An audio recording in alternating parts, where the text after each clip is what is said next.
Models of sex therapy. This week's readings consider several models of sex therapy.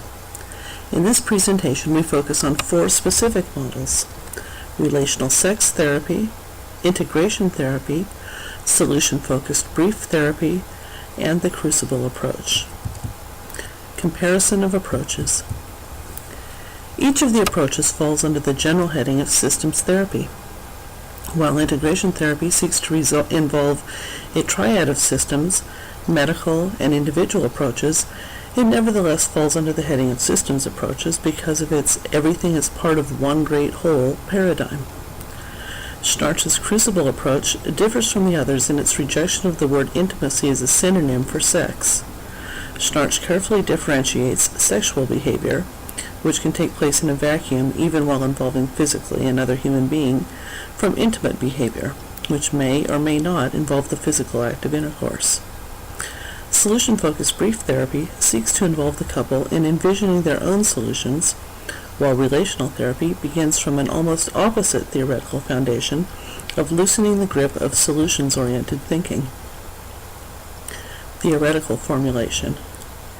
In relational sex therapy, problems are best conceived not as things that reside inside of people, but rather as patterns of relationship unfolding through time. Flemons and Green, 2013. Integration therapy seeks to integrate the biological, medical, individual therapy, couple therapy, marital therapy, and the broader cultural, historical, religious contexts. Weeks, 2005. Solution-focused brief therapy takes a strengths-based, resiliency-oriented approach to the treatment of sexual dysfunction. This is from Trepper, Traeger, Yalowitz, and Ford, 2010. The theoretical foundation of Schnarch's Crucible Approach relies on the premise that real intimacy takes place when the couple is differentiated in a healthy way that allows each member of the couple to freely give, without coercion or fear or any of the other manifestations of fusion. Theoretical concepts. In relational sex therapy, efforts to resolve problems create a kind of connection to them. In integration therapy, we seek to move sex therapy away from technical eclecticism toward a framework that integrates the 5 factors that influence sex and intimacy within committed relationships. Solution-focused brief therapy reverses the traditional psychotherapy interview process by asking clients to describe a detailed resolution to the problems that bring the couple to therapy. In the Crucible Approach, intimacy stops being about sex and becomes instead about the maturity that comes with differentiation and being entirely present to one's partner. Goals for therapy.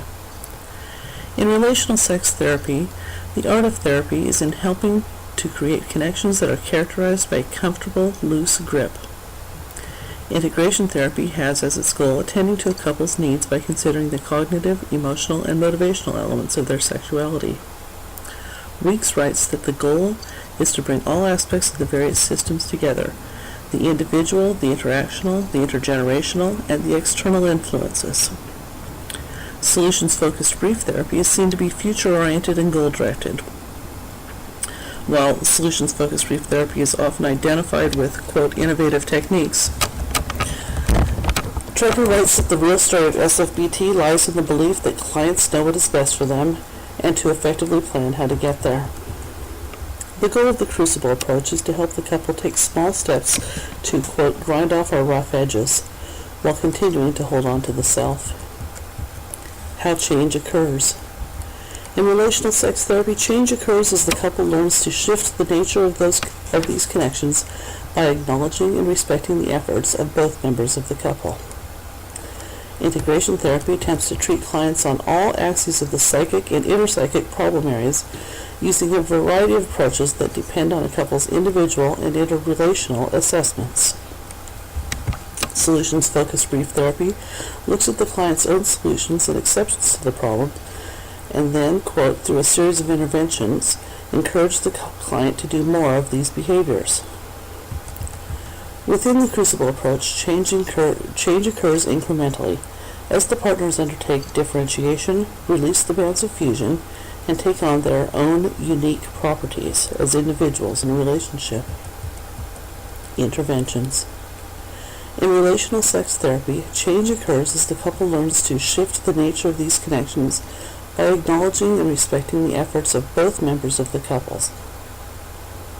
Integration therapy intervenes by conceptualizing sexual problems using a multivariate perspective, where interventions are designed in response to an evaluation of every aspect of the couple's sexual functioning, teaching the, quote, love triangle of passion, intimacy, and commitment serves as a framework for undertaking other integrative interventions. Solutions-focused brief therapy involves a number of interventions, including leave well enough alone, do more of what works, stop doing what doesn't work, allow small steps to create large changes, allow for solutions that don't directly address the problem, look for exceptions, take action to architect your own destiny, work collegially and positively, use questions rather than directives, stay future-oriented, complement positive changes, ask the miracle question, incorporate scaling, ask what you could do instead, ask how did you do that questions. The Crucible Approach, too, presents a large number of potential interventions under the general umbrella of learning intimacy. And those interventions seek to resolve borrowed functioning, other validation, and indifferences, and indifference with tools such as hugging till relaxed, eyes open sexual behaviors, and learning to be mentally present during sex. Treatment planning. In relational sex therapy, treatment planning requires helping clients make sense of and thus legitimize each of their behaviors within the context of meaning they have created around the relationship. Within the Nadia and Ivan scenario, this legitimizing might involve framing Nadia's respect for Ivan's integrity as a positive foundation for increasing emotional intimacy, and Ivan's threat to divorce as a bid for Nadia's emotional involvement in their relationship. This positive framing can serve as a passionate starting place for sexual and emotional intimacy. The treatment plan in integration therapy's multivariate approach would assess both Nadia's and Ivan's personal and relational histories in order to develop interventions specific to their circumstances. Her report of feeling tired, for example, would be considered both from a biological, medical standpoint and from a systemic standpoint, where the therapist would be curious about whether there was any correlation, for example, between Nadia's exhaustion and Ivan's bids for sex. Treatment planning and solution-focused brief therapy involves incorporating the numerous solutions-focused interventions listed under the general umbrella of staying solution and future-focused. In the Nadia-Ivan scenario, the solution-focused treatment might ask how the couple ever managed to fit sex into a busy life with young children.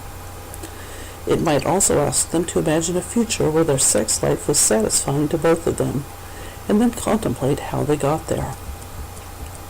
Within the Crucible Approach, a treatment plan for Nadia and Ivan might begin with addressing two of the two-choice dilemmas the couple faces: sex versus celibacy and sex versus divorce. As the couple learns about the many options on both of those spectrums, they might be able to relax enough to undertake interventions such as looking into one another's eyes for a prescribed period, or working toward healthy differentiation as steps toward creating intimacy. Personal approach. As I've worked with clients who struggle with sexual dysfunction, I've found it helpful to take an approach that is theoretically like the integration therapy approach discussed in this week's readings. While Schnartz's marriage crucible theory is intellectually and emotionally compelling for its approach to mature intimacy, integration therapy recognizes the biological impacts of aging and disease in human sexuality. Because those impacts can be so profound, it would seem to be ethically remiss for me as a therapist to fail to assess clients on all the axes postulated by the integration approach. Once these evaluative hurdles have been cleared, however, I expect that I will work with a Crucible approach, as it provides a paradigm for understanding intimacy in a positive, profoundly spiritual way that I believe will appeal to clients as much as it does to me personally. In fact, I found Schnartz's approach so compelling that I've enrolled in his workshop in Seattle the first weekend in May. I imagine more in-depth training in his approach will make me a better resource for my clients.